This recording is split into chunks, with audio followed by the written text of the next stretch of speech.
Salut, c'est Tilu, le podcast du blog écrire-de-la-fiction.com, le podcast de tous ceux qui écrivent pour être lus. Dans Tilu, on parle de littérature, on parle de lecture, mais surtout, on parle d'écriture. Allez, en voiture.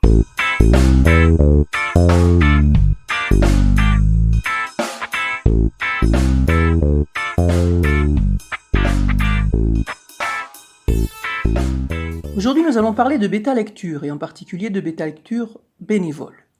Je vais vous donner quelques clés pour une bêta-lecture bénévole réussie. 14 clés exactement, 7 à l'intention des auteurs et 7 à l'intention des bêta-lecteurs. Depuis quelques mois, j'ai commencé à suivre les groupes de bêta-lecture bénévoles sur Facebook. J'ai proposé parfois mon aide, sûrement pas assez, faute de temps, et j'ai demandé une bêta-lecture du roman que je viens d'achever pour tester moi-même ce qu'un tel cadre pourrait apporter. Mon verdict est très mitigé. Mais j'ai trouvé une solution, ou du moins un début de solution. La formation des bêta-lecteurs bénévoles. Je vous en parle en détail. Que trouve-t-on dans les groupes de bêta-lecture bénévoles? Ou qui trouve-t-on? Ces groupes sont composés en grande partie d'écrivains débutants, d'auteurs édités qui veulent sincèrement aider les autres à faire comme eux, de correctrices professionnelles qui proposent leurs services et de lecteurs désireux de donner un coup de main. Il y a des bêta-lecteurs bénévoles pour tous les genres de romans, à condition de savoir pitcher correctement son histoire et de faire preuve du recul nécessaire au sujet de son texte, ce qui n'est pas si facile qu'il y paraît lorsqu'on a le nez dans le guidon. En français, pitcher veut dire lancer, autant dire résumer en donnant envie, et c'est un exercice à part entière. Cet aparté clos, continuons. Alors quel est le problème que j'ai identifié avec la bêta-lecture bénévole ? Là où le bas blesse, c'est que beaucoup d'écrivains en herbe, soulagés et fiers à juste titre d'avoir achevé le premier jet de leur roman, jettent leur texte en pâture à la critique sans prendre aucune précaution, ni même s'assurer que la critique est compétente pour critiquer. Comme il y a des auteurs débutants, il y a des bêta-lecteurs bénévoles débutants. Ceux-ci peuvent, malgré eux, faire des ravages. Certains écrivains trouvent ce qu'ils cherchent dans ces groupes, sinon il y en aurait moins. Encore faut-il avoir de la chance et tomber sur les personnes ad hoc, et s'assurer de mettre tous les atouts dans sa manche pour ne pas y laisser des plumes. Car d'aucuns trouvent aussi dans les retours qui leur sont faits des conseils génériques inapplicables à leur roman, et ne savent qu'en faire. D'autres se persuadent qu'ils sont des artistes incompris ou que les lecteurs sauront apprécier leur prose telle qu'elle et prennent la décision de s'auto-publier sans aucun retravail. Aïe. Les plus fragiles, hélas, y gagnent le sentiment d'être complètement nuls, de très mauvais écrivains qui feraient mieux d'oublier la littérature. Beaucoup se plaignent de ne lire que des commentaires indigents du genre « c'est bien » ou « ça m'a plu ». C'est bien dommage. Le groupe Facebook de bénévoles est une association informelle. J'ai beaucoup pratiqué la vie associative et je la pratique encore. La formation des bénévoles est essentielle à la bonne marche des activités. Un groupe Facebook de bêta-lecteurs n'est rien d'autre, selon moi, qu'une association informelle en ligne de gens ayant un intérêt commun qui se regroupent autour de celui-ci, en l'occurrence la littérature. Ces groupes pourraient être une bonne occasion de se connecter avec d'autres écrivains, de trouver appui et encouragement auprès de ses semblables. L'écrivain qui débute est solitaire et faire lire son texte est un réel besoin que peuvent remplir des bénévoles à condition de savoir comment s'y prendre. Il suffit parfois d'un rien pour transformer une critique maladroite en encouragement productif. De la méthode, par exemple. J'ai donc décidé de partager ma propre fiche de bêta-lecture qui reprend les questions les plus importantes auxquelles tout auteur est en droit d'attendre un semblant de réponse de la part d'un bêta-lecteur. Mais d'abord, quelques points à ne pas perdre de vue. Qu'est-ce qu'un bon bêta-lecteur ? Une bêta-lecture peut-elle être objective ? Oui, en partie, mais en partie seulement. Aussi chevronné que soit votre bêta-lecteur dans l'art de repérer les pistes d'amélioration d'un texte, n'oubliez jamais que l'objectivité 100% est impossible. Nous sommes toujours influencés par nos croyances, nos goûts, nos habitudes et tout notre background. Toutes ces sortes de choses qui intercalent des filtres entre le monde et nous, sans même évoquer nos maigres capacités de perception qui nous permettent seulement de déceler une partie de ce qui nous entoure, qui nous pénètre et dans lequel nous baignons. Bienvenue dans la matrice. Repérer un bêta-lecteur bénévole compétent est impossible a priori, mais a posteriori, oui. En fonction du retour qu'il vous fera, vous saurez à qui vous avez affaire et vous pourrez décider de continuer avec lui ou pas. Faire appel à un ou une pro n'est pas gratuit, mais il faut voir cela comme un investissement plus que comme une dépense. Toutefois, ce n'est pas toujours possible.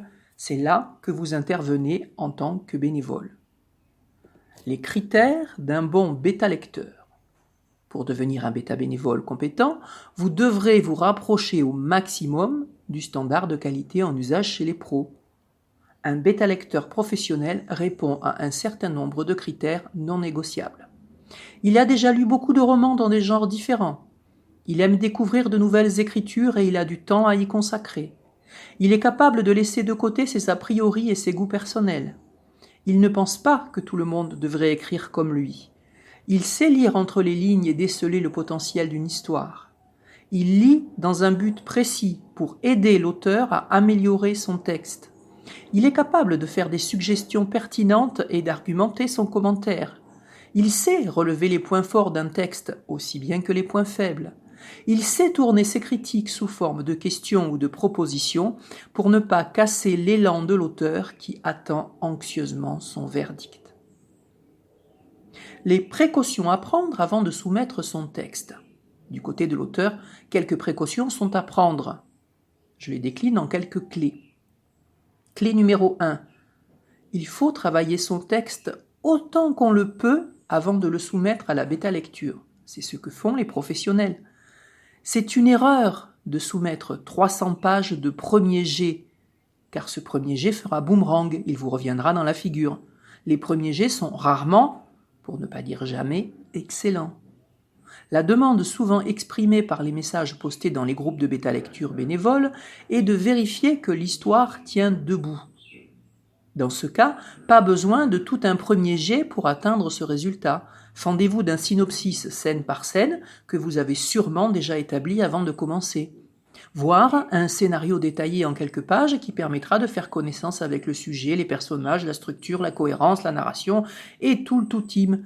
Et cela suffira à départager une charpente solide d'une structure bancale et à soulever des questions essentielles. Raison de plus si votre bêta-lecteur n'est pas très expérimenté. Ne l'assommez pas sous votre prose sans retravail, c'est prendre le bâton pour vous faire battre. Si vous n'avez jamais réalisé cet exercice, prenez le temps de le faire en fin de premier jet. Reprenez ce que vous avez écrit chapitre par chapitre et résumez-le en 2 phrases. La structure de votre roman se dégagera et vous-même serez peut-être à même d'y repérer des manques ou des faiblesses. Un écrivain travaille étape par étape. L'étape qui suit le premier jet n'est pas la bêta-lecture, à moins que vous ne soyez un vieux briscard de la littérature et que votre bêta soit votre agent littéraire ou votre éditeur, avec qui vous travaillez main dans la main depuis des années. Non, l'étape qui suit le premier jet, c'est la pause, de préférence pas trop longue, pour se remettre un peu la tête à l'endroit, puis le retravail. Clé numéro 2. N'envoyez pas des morceaux de romans, sauf à vérifier que votre bêta-lecteur bénévole sera bien intéressé à vous lire. Les 2 ou 3 chapitres du début ne suffiront pas à tout faire comprendre, sinon vous n'en auriez pas écrit d'autres. Vous risquez même le contresens total. Cela m'est arrivé récemment. Une bêta-lectrice bénévole à qui j'avais envoyé 10 pages pour vérifier si elle voulait lire la suite m'a conseillé innocemment de fusionner 2 personnages car elle n'avait évidemment pas compris que le fond de l'histoire repose sur la relation de ces 2 personnages. Comment l'aurait-elle su, puisqu'elle n'avait même pas pris connaissance de l'exposition tout entière? Entre parenthèses, qu'elle se soit autorisée à faire cette suggestion avec si peu d'éléments en main en dit long sur le niveau de certains bêta-lecteurs. Ne vous exposez donc pas pour rien. Donc, si vous envoyez 10 pages, posez juste la question « Veux-tu lire la suite ou pas ?» Si oui, surtout ne me dis rien sur le début, et sinon, ne me dis rien non plus. Clé numéro 3. S'il y a des points délicats dans votre roman, des aspects dont vous n'êtes pas certain qu'ils fonctionnent, comme vous l'aviez prévu, demandez expressément au bêta-lecteur bénévole ce qu'il a compris, quitte à entrer dans le détail. Une bonne question pourrait être, par exemple, « Que se passe-t-il selon toi dans le chapitre 4 et qu'est-ce qui est en jeu entre X et Y ?» Un bon bêta-lecteur sera par ailleurs capable de vous faire un retour chapitre par chapitre, voire fiche de lecture à télécharger ci-joint, ce qui vous assurera aussi qu'il a tout lu. Si quelque chose lui a échappé, vous vous en apercevrez tout de suite. Clé numéro 4. Ne demandez pas de correction d'orthographe ni de syntaxe à vos bêta-lecteurs bénévoles. Vous en aurez toujours plusieurs, à moins que vous ne soyez un vieux briscard de la littérature, etc., etc. Les corrections sont le boulot des correctrices. Cela vous évitera aussi les surlignages à répétition susceptibles de vous démoraliser à peine aurez-vous ouvert le document en retour. Et puis, cela risque de masquer les vrais enjeux de la bêta-lecture. Clé numéro 5. Ne vous précipitez pas pour corriger votre texte tout de suite après le retour d'un bêta-lecteur bénévole. Attendez d'avoir récupéré tous les retours et penchez-vous seulement sur les aspects qui reviennent le plus souvent dans les critiques et ce qui fait sens pour vous. D'ailleurs, pour éviter de voir votre morale descendre en flèche, attendez même d'avoir tous les retours pour commencer à en prendre connaissance. Ils seront tous différents et vous aurez moins de mal à les relativiser ou à les digérer. Et si ça fait mal, ça durera moins longtemps. Clé numéro 6. Facilitez la vie de votre bêta-lecteur bénévole autant que possible. Autorisez-le à cesser de lire s'il s'ennuie. C'est dur à entendre, mais ce n'est pas la fin du monde, car vous aurez plusieurs bêta-lecteurs en action en même temps et d'autres sons de cloche. N'oubliez pas d'indiquer votre nom et votre adresse courriel dans le document lui-même. Votre bêta-lecteur ne doit pas avoir à rechercher vos coordonnées. Ne fournissez pas de fichiers issus de votre traitement de texte, mais plutôt un PDF. Assurez-vous que l'intégralité du texte et du formatage, que vous aurez pris soin de préparer au mieux pour faciliter la lecture, soit respectée. Numérotez les pages. Cela vous paraît peut-être évident, mais j'ai pour ma part plusieurs fois reçu des nouvelles à lire sans aucun formatage, ni quadratin, ni paragraphe, ni numérotation, ni même le nom de l'auteur dans le fichier. Clé numéro 7. Remerciez le bêta-lecteur pour le service qu'il vous a rendu, même si vous avez envie de lui tordre le cou tellement il est passé à côté de votre texte.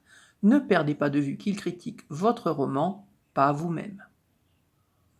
Côté bêta-lecteur aussi, quelques clés importantes.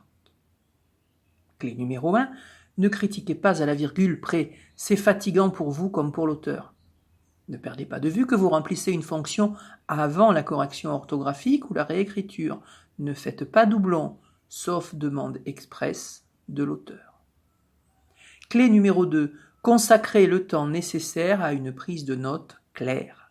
Lorsque vous citez le texte, notez le numéro de la page. Je vous communique ma propre fiche de bêta qui n'est sûrement pas parfaite mais qui me permet de fonctionner assez bien. La remplir consciencieusement serait un plus, mais personne n'est contraint à ce degré de précision. Remplissez ce que vous pouvez, mais tentez de répondre aux questions sincèrement.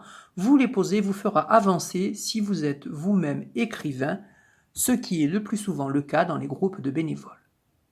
Si vous peinez à identifier certains aspects ou problèmes, à répondre à certaines questions, c'est que vous devriez certainement les travailler pour améliorer votre propre écriture. Clé numéro 3. Évitez les formules à l'emporte-pièce, les jugements tranchés, les conseils à 2 € sans argumentation. Essayez de comprendre ce que l'auteur a voulu transmettre et faites-lui un retour sur le fond autant que sur la forme. N'hésitez pas à écrire « Je n'ai pas compris ce passage et je pense que c'est à cause de… » au lieu d'écrire « Ce passage est mauvais ». Ce qui intéresse l'auteur, c'est de savoir comment le lecteur perçoit son roman, pas comment il l'écrirait à sa place. Si vous êtes convaincu d'une réécriture nécessaire, n'écrivez pas « mal dit, à réécrire », mais « ne penses-tu pas que ceci pourrait être mieux exprimé ?» Prenez des gants pour dire ce que vous pensez. L'auteur découvrira vos commentaires dans la solitude de sa chambrette. Il pourrait mal interpréter votre franchise. Je l'ai expérimenté moi-même, car lorsque j'ai commencé à bêta-lire, j'annotais le texte comme si c'était pour moi. Puis, je me suis aperçu que la simple mention « réécrire ce passage » que je voyais noté dans la marge de mon roman pour me souvenir d'y revenir, sonnait comme une condamnation écrite dans la marge d'un autre.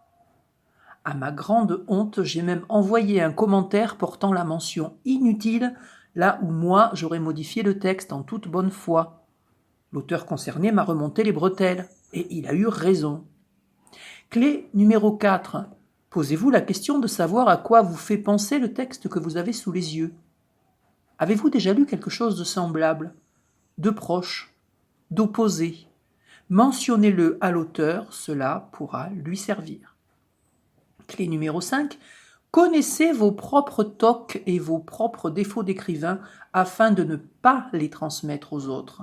En particulier si vous acceptez des bêta-lectures dans votre genre de prédilection, celui dans lequel vous commettez la majeure partie de vos ouvrages, faites très attention à ne pas être tenté de déteindre. Soyez ouvert et gardez à l'esprit qu'il n'y a pas qu'une façon de faire les choses. Clé numéro 6. Ne vous forcez pas à lire un texte jusqu'au bout si vous n'en avez pas envie.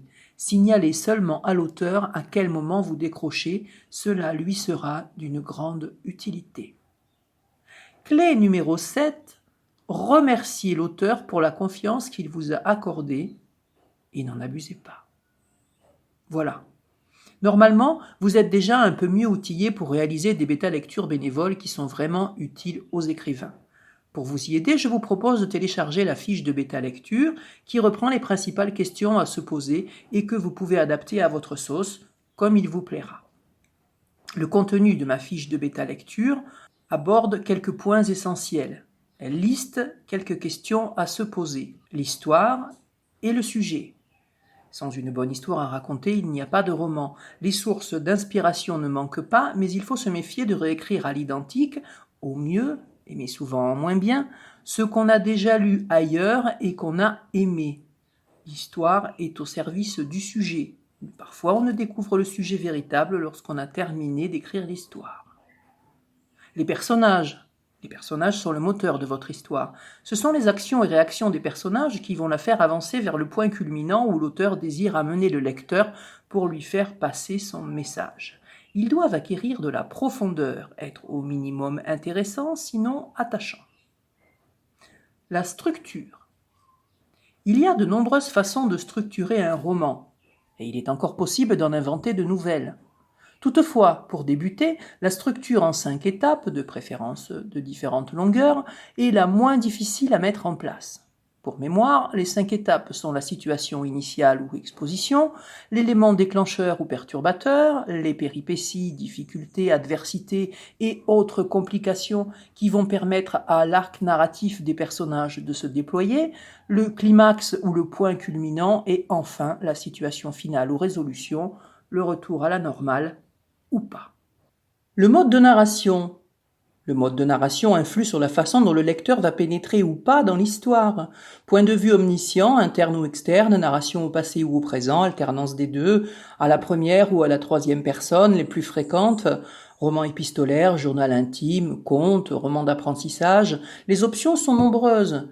Attention à ne pas se laisser porter par ses envies ou par la facilité, mais d'adapter la narration au propos, de la mettre au service de la fiction et du lecteur.